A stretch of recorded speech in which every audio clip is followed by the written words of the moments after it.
Let me tell you something. If you're like me, I don't know if anybody struggles with anything that is sciencey like me. Science, jargons, biology was never my strong point. But I love when books break down biological terms or things that affect us internally in a much more simplified way. Now, this is where this book comes in. So, on today's book table, we have The Dose Effect by T.J. Power.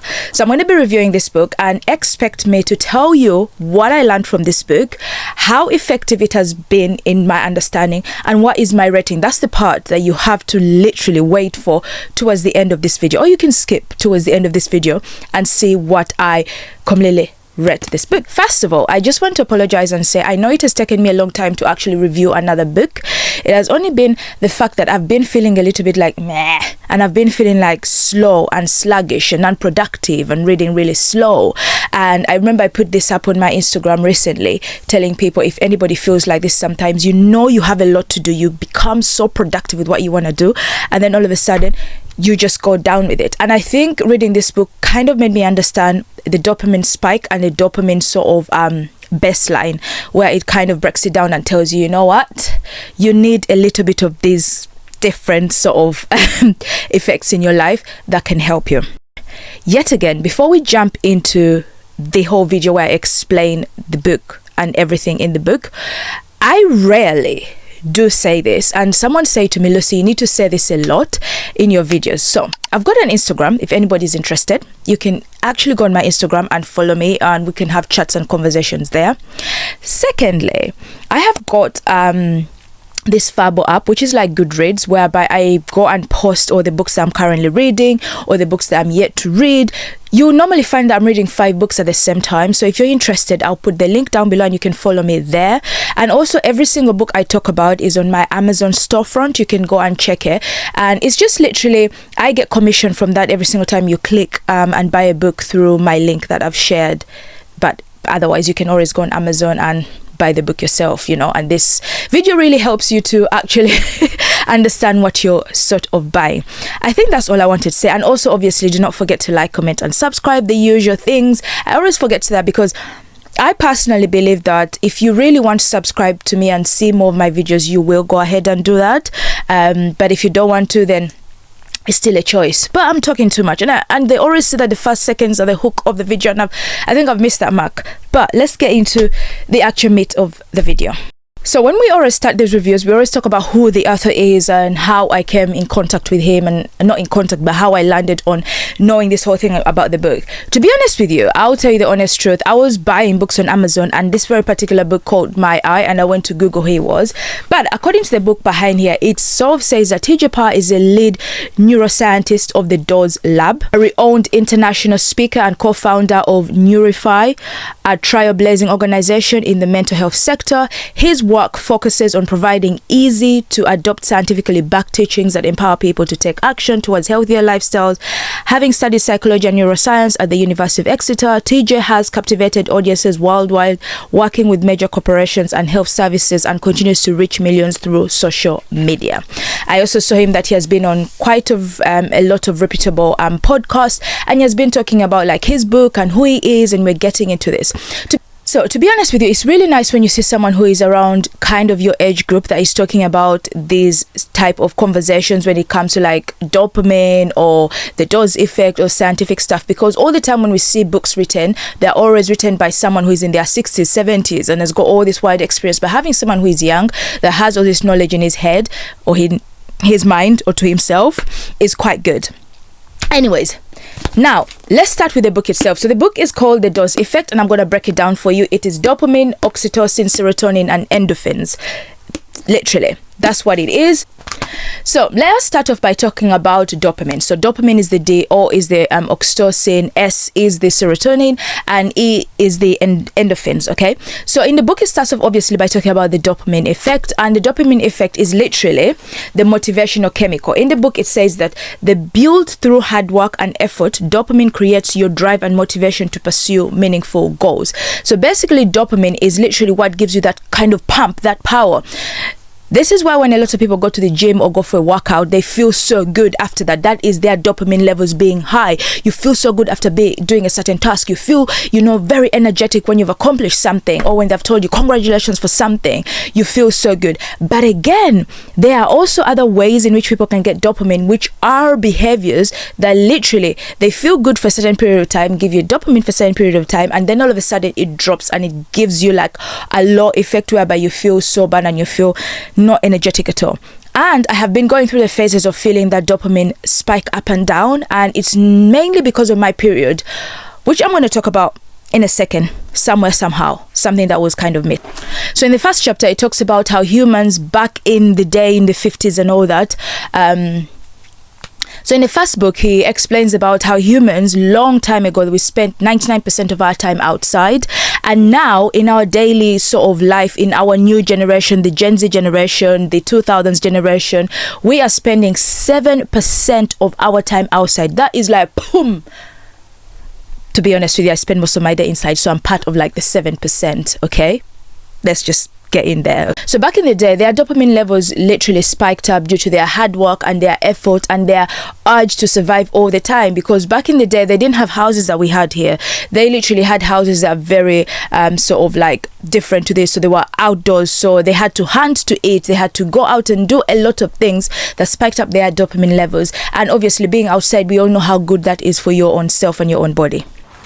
So it meant their oxytocin levels could go high as well, and oxytocin also, we will talk about it in a bit. So the dopamine and the oxytocin worked hand in hand, and it helped, their sort of way and lifestyle of living. Putting in mind, we're still talking about the dopamine level, your feel-good moment, the one that gives you motivation, the one that makes you productive. So in the book, and for those who do not know, I always read parts from the book so we can kind of understand the book itself very much. So he said, in the generation that we are living in right now, he says, now, if you'd put the people back in the day, in the generation right now, what would have happened if they had access to sugary processed food and their dopamine levels begin to drop? They are constantly distracted by phones, social media, and their oxytocin levels fall. They begin spending all their time inside, stay awake late at night, and their serotonin levels decline. They become sedentary, sitting behind desks all day, and their endorphin levels reduce. This is where we are as a society right now. Many of us have a lifestyle that prevents us from producing enough of these essential chemicals. Once you understand this, however, there is a simple answer holding you back. And it says the answer is in this book. I'm not talking about what the other sort of levels are, what they are. That is oxytocin, serotonin and endorphin, because I want to sort of break it down as we go ahead in the book. So he goes ahead and he says that our lives are very different from back in that time, obviously. And he says that, but our brain chemistry operates the same way. So us right now in, the 2000s and the people that were like in the 80s or the 60s or the 50s, the brain is not different. The brain is the same, but the level in which we consume certain things, the generation which we are living is full of technology, full of a lot of things that has made, our chemical levels in our brain and our body to drop drastically. But our brain levels are literally the same. Then one of the tricks that he says that you can use in order to understand your dopamine levels is, very simply, you need to start listening to how your daily behaviors are making your brain and body feel. Becoming more aware, for example, how sugar and social media impact your mind. And then as you begin engaging with the dose action and you start to rebalance your brain, I need you to listen to this, how it feels too. Notice the rise in motivation, the feeling of confidence, the boost in your moods, the relaxation in your mind. If you observe the changes, your desire to pursue a healthier life becomes easier. The motivation starts coming from within, and these habits won't feel like a chore. They will feel like a gift instead. Okay, so this book is about your behavior changes and watching, your kind of behavior and all that kind of thing. And he also gives up in the first chapter, he talks about his story and his journey when he had, in the book in itself, he also talks about his story and his journey, how he got to this place. And he talks about how he struggled greatly at school. He found it very hard to connect with subjects and he didn't find it interesting. At the age of 16, he went to college in the UK, then he went into clubs, he was drinking, he was partying, and all the kind of thing that happens. Okay, because you need to understand something about dopamine. Dopamine can be as easy as things that give you like a quick shot. a quick shot of excitement, a quick shot of productivity, but then after a long period of time, it affects you so much. Let's give an example. Going out clubbing and drinking, it feels good. You're partying, you're dancing, you're taking shots after shots, alcohol after alcohol, you're enjoying yourself. It's a feel good moment. Your dopamine levels are high. You're ready to go out on the dance floor. You're ready to show your best moves. You're ready to talk to the next girl, or you're ready to talk to the next boy. You're just on that excitement mood. Then the day after that is when you actually understand the effects of your dopamine sort of levels. Now let's understand a little bit of dopamine, because I've talked so much about it. He says that the key to understanding dopamine is that to get it, you must focus on completing tasks that is a fast require effort. Then gradually create a feeling of progress that's making you feel good after. A simple example of this could be tidying your room, an activity that is easy to put off and avoid with procrastination. However, once you eventually do it, it leads to the feeling of satisfaction and accomplishment. This feeling occurs as a result of the rise of the dopamine in your brain. Okay? So, he talks about these principles of the dopamine, and one of the principles, he says, makes hard work feel good, sex that cause your dopamine levels to drop, to cause your motivation to drop, your productivity to drop, that you don't even realize. And he says sugary drinks, alcohol and drugs, pornography, social media, gambling, and online shopping. There is a point in your life whereby when you get your phone and you scroll through social media, you scroll, you feel good, you watch real short after that, a TikTok video after that, over and over again. An hour later, you notice that your dopamine starts to drop. Now you're realizing how much you've wasted time scrolling. And then your mood drops, and then you start feeling bad about yourself. And then all of a sudden you're unproductive. You can't get things done. You've stayed awake the whole night. The next morning you're tired. You can't get things done because you have affected your dopamine levels. But before we leave the dopamine aspect of it, if you struggle with ADHD, I want you to pick up this book and go to page 50. It's going to make you understand a lot of things. And let me read something here that made sense to me. It says that when you have ADHD and dopamine, this means that people with ADHD can experience higher from quick dopamine behaviors, making them more exciting. It also means they have greater susceptibility to experience low dopamine, and they struggle with procrastination and lack of focus. For decades we have known that ADHD is irrevocably connected with dopamine, which is why current medications for ADHD are drugs such as Adderall or retinalin, if I'm pronouncing it well, which are designed to help elevate one's baseline. So basically it says people with the ADHD will struggle so much with their dopamine levels. They're either up or they're either down, and that is how you manage that with medication. So if you're struggling, if you have ADHD, do not put pressure on yourself and understand that it's not you, it's that fact that you've got that is affecting you. However, he does explain that a lot of us without ADHD are having symptoms of ADHD, confusing them with symptoms of dopamine. Sometimes our dopamine levels being low are similar to ADHD sort of symptoms. So he says, first of all, pick up and see whatever you can do to help spike up your dopamine or get your dopamine back to level before you kind of say this is ADHD. Anyway, he talks about a lot of things in the book, about phone fasting, about a lot of things that you can do to help you to kind of like help your dopamine levels, practical examples. So you can read the book and see all that, okay? Because it's quite a big book. If I'm to talk, we'll talk forever, because I am a highlighting girl, okay? I highlight every single page, all right? So now we talk about oxytocin, okay? And oxytocin itself is... So now we're going to talk about oxytocin, and he explains that oxytocin is the connection chemical. Oxytocin connects you with the people you love and builds your self-belief. Your confidence that you feel, the little butterflies that you feel, about your friendships, your family, the people around you that feel good, that every single time you're around them, you feel complete, you feel happier. That is oxytocin, okay? And some people may not have so much of it, okay? So he says that oxytocin is one of the most powerful chemicals in your body and one of the most vital to both our procreation and our survival as humans. He says, in order for you to understand oxytocin, we have to journey back to the moment we were born. A moment that you don't remember, but the moment when oxytocin first surged through your brain and your body, okay? In the moment of childbirth, oxytocin is released in your mother's brain as well as your brain in order to create the initial pair bonding between you both. For your mother, it creates a strong initiate desire to deeply care for you, to give you love, to protect you, and to keep you safe. For you, as a newborn baby, it creates a deep wanting for that love, for connection from your mom and caregivers around you, which will help you keep you alive. So oxytocin is that one that has been given to us from birth, that we end up having, that we literally create, enables us to live a social life. That's literally what it is. And it says the oxytocin principles are: it requires good quality in a person for social connections, requires positive, grateful internal self-talk. It says there is an additional component of oxytocin that is essential to understand, particularly given to the impact of our digital-based lifestyle.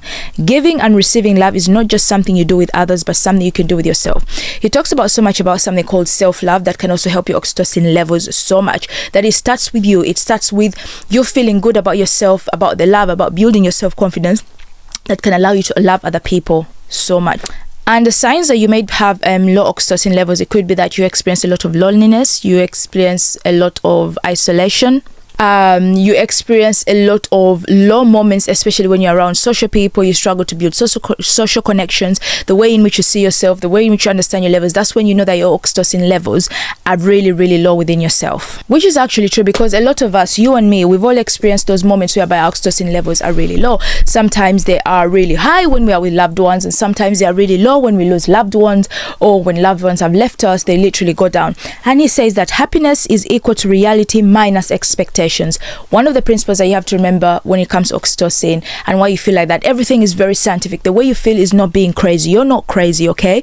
It's something within your body. It's a chemical within your body that is producing that. And oxytocin is one of the chemicals within your body that is telling you, you know what? You need a bit of social connections and in order for you to feel good. That's why he says do not expect that your happiness is based on the expectations. When you put expectations on people and you expect people to behave in a certain kind of way, then you're bringing yourself up to not being happy, being sad, and being in a place of absolute loneliness. Okay, and he says some of the levels in which that you can build your oxytocin levels is also to prioritize other people a little bit. Okay, understanding your contribution, knowing where your place is around other people, making physical connections, going out, meeting people. You know, these normal things that you hear that people say can really help to build your oxytocin levels. Okay, says this does not only stop there, because you could be in relationship with someone but feel lonely, feel sad, feel like you're not being loved. And it says here that relationships, that he means things like holding hands, kissing, cuddling on the sofa, giving one another massages. It doesn't mean that sex is whatever oxytocin is. It talks about all these kind of aspects of like how you can, you know, feel good with your partner, going for movies, doing all those kind of things. And he also says being single is also a good thing. You can love yourself. Your oxytocin levels can be high even when you are single, but you have to make the conscious effort to do that. Now we move on to S, which is serotonin. That is your mood sort of chemical within your body. I'm trying to get here so I can read it for you. It says the mood and energy chemical serotonin creates huge positive shifts in your mood and energy and drives you to pursue healthy behaviors. And for me, what I understood from serotonin is like very similar to oxytocin, in my opinion. If you have good levels of oxytocin, then your levels of serotonin would be automatically up, if that makes sense. Okay. And for me, the whole book, this serotonin part was the one that really captivated me and really got me, because it's something that I personally sort of struggle with in terms of, okay, he says this is the part that he has been buzzing to write about, and I think this is a part that I was buzzing whilst I was reading. He says serotonin is a magical chemical that, when activated correctly, empowers you towards a much healthier experience of life. The best way to understand serotonin is to think of it as the chemical that will help you take good care of your body. Okay, body.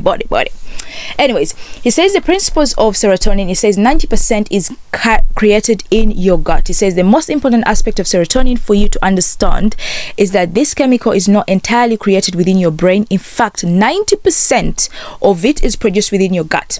This is incredibly different to the three other chemicals we have learnt about, that is dopamine and oxytocin, okay, and endorphins. This one is more important because it's something that happens within your gut. And for me, as a sufferer of IBS, I know how the gut is very important. You people don't understand.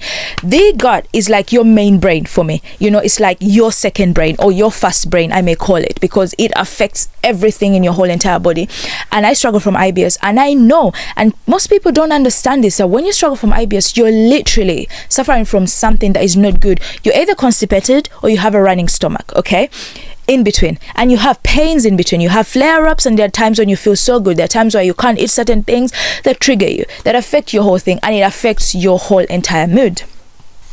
He says the happier your body, the happier your mind, which is actually true. Your emotions are messages from your body. You know, some of the things that he goes ahead and explains here. He says understanding your brain-body connection. Each one of us has 12 canary nerves. These are the primary nerves that start at the top of your spine and communicate with your brain to cover various functions such as eyesight, taste, hearing, and much more. Yeah, 11 of these nerves go from the top of your spine and travel upwards into your brain. One nerve travels downwards. This makes your down into your throat, then into your chest, then into your abdomen.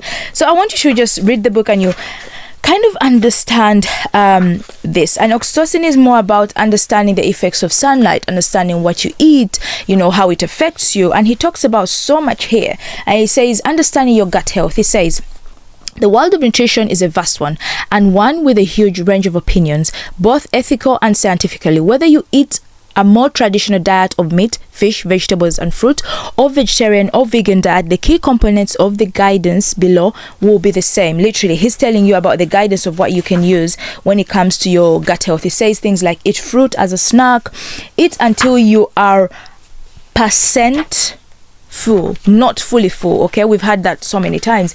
It says prioritize veg as your carb source, not, you know, the carbs that you find.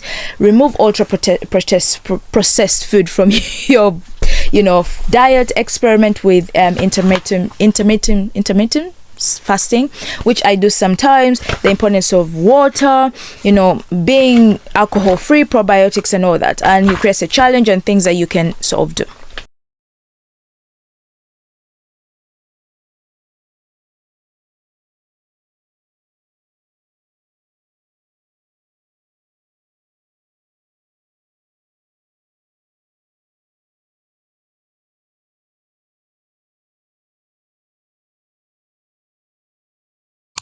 Last part, which is endorphins, and in the particular one for endorphins, it is literally the distress and sort of calm mind chemical in your body.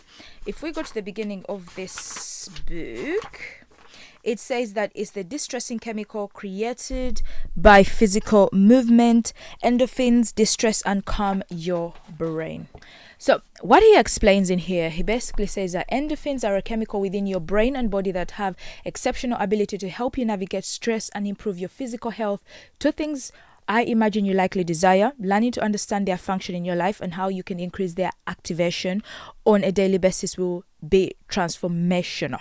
Yeah, so he says throughout this part 4, you will dive into the reason this mechanism evolved, and importantly, a fun and engaging range of challenges designed to boost your kind of like endorphins. So in endorphins, it says that they require hard physical exertion, that you have to do a lot of physical activities like exercise, of course, is a key factor that can push your body to provide a basically a release of endorphins. Literally, it's what helps you kind of like to distress, to be calm, to let your body just be at still. That's why when people say, when I go for a workout, I feel so good, I feel so calm, I feel relieved, like all the stress I had has suddenly gone to a standstill. He says also that they are a natural brain and body distressor. Then he says that the second principle he wants you to associate with endorphins is simply imagining them as your brain and body's primary distressor. Whenever you find yourself feeling stressed out, he immediately wants you to think, I must boost my endorphins. So if you feel like you're so stressed out, say to yourself, I must boost my endorphins. That's what he says that you should do. Then it says, if you have low endorphins, you regularly feel stressed out. This is a key sign that endorphins need boosting. If you struggle with feeling angry and frustrated at times, you could benefit massively by increasing the activation of endorphins. He says it is important to note that these emotions are completely natural. Feeling stressed and frustrated at times is part of the human experience. Then he says his focus here is help you understand those moments. Okay. Then he says 4 causes of endorphins is, the first cause is lack of hard physical exercise. The second one is, the second key cause is a sedentary lifestyle. The third one is lack of laughter. The fourth one is chronic stress. Okay, yeah, he talks about chronic stress in there, and obviously he talks about how you can boost your endorphins, and we've touched on that, which is exercise, weight strengthening, and he has like kind of examples here where he gives you different forms of weight strengthening, how to help your lower body, upper body, and all that kind of sport. So, and he says, try to relax, use a lot of heat. Heat helps in distressing in most cases. So, yeah, literally that's what he explains. So, honestly speaking, this really annoyed me. I don't like this. One thing I forgot to mention, I hate this cover. I hate the colors of this cover, and I also hate the way the hard copy is, because look at this. If you watched me, I was fidgeting a lot trying to put this together, because what is this? This just really, really annoyed me. Every single time I was reading this book, it kept on flipping and coming off, and these hard covers are more expensive than the paper covers, because the hard covers come out fast, because a lot of authors get lots of money out of the hard covers compared to the paper ones, which are not that much expensive. But for the money that I paid for this book and the quality of the paper that I got out of this, like, I really don't. So imagine, I may end up just having the book like this on its own with just the dose effect, and the rest of it just leave it, because this kept on flipping off, and I was just holding the book like this to read it for you guys. Like, it was just all over the place. That's the part that really annoyed me. But anywho, we've got to the end of this book, and let me tell you, this is the part that you've been waiting for, that you really wanted to listen to, and I'm going to be completely honest with you here. If you've watched me reading the book itself, I'm going to sort of talk about what I think about this book.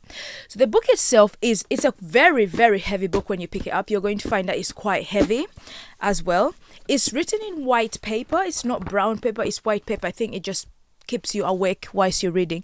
It doesn't make you feel like nostalgic or calm, or make you feel like you want to go asleep. This book definitely opens your eyes wide. I think maybe there was a kind of key factor in why he wrote it that way. The other thing I love about the book, there are a lot of diagrams in the book, lots of kind of examples, which helps you go through the chapters as well. It has chapters, it has breakdowns, which is good compared to the book we previously reviewed, which was really hard in terms of titles and stuff like that.